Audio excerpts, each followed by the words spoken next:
On va parler de la Tesla Model Y. Il y a une nouveauté qui se démarque des autres et qui était quand même attendue. C'est la petite caméra avant. Tu peux nous en parler un peu plus de cette caméra à l'avant? Comme on le sait, il y a eu pas mal de changements chez Tesla.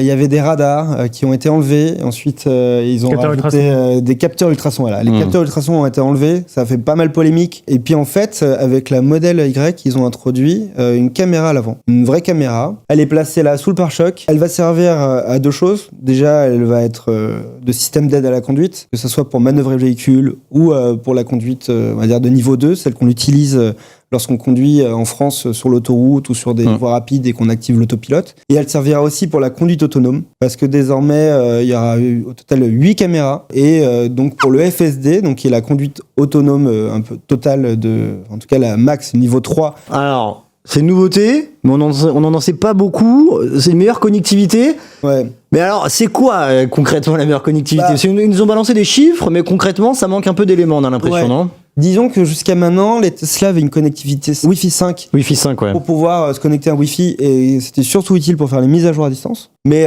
pour avoir pratiqué de la Tesla, c'est très compliqué. Il faut vraiment être proche du routeur.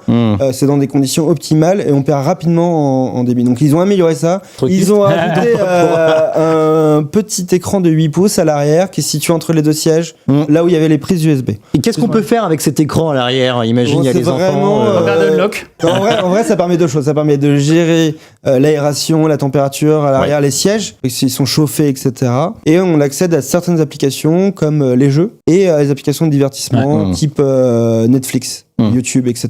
Ta nouveauté préférée, c'est l'ultra wideband, c'est ça? Ouais, c'est les bandes larges. Explique un peu ce que c'est, à quoi ça sert pour ceux qui ne sauraient pas. C'est des choses qui sont déjà présentes sur les smartphones depuis quelques années. En gros, c'est un Bluetooth qui est amélioré, qui a une meilleure sensibilité et qui permet de faire des choses un peu plus cool. Par exemple, je sais que la nouvelle Model Y sera capable de détecter la présence de quelqu'un derrière pour pouvoir ouvrir le coffre automatiquement.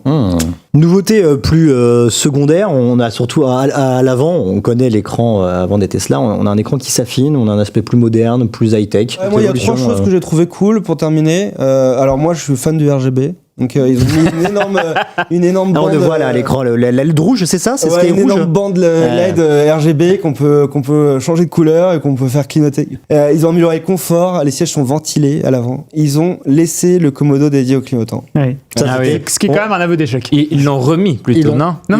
Sur le modèle Y, il a jamais disparu. D'accord, ok. Ils ont fait disparaître le commodo droit qui servait à l'autopilote principalement. Voilà.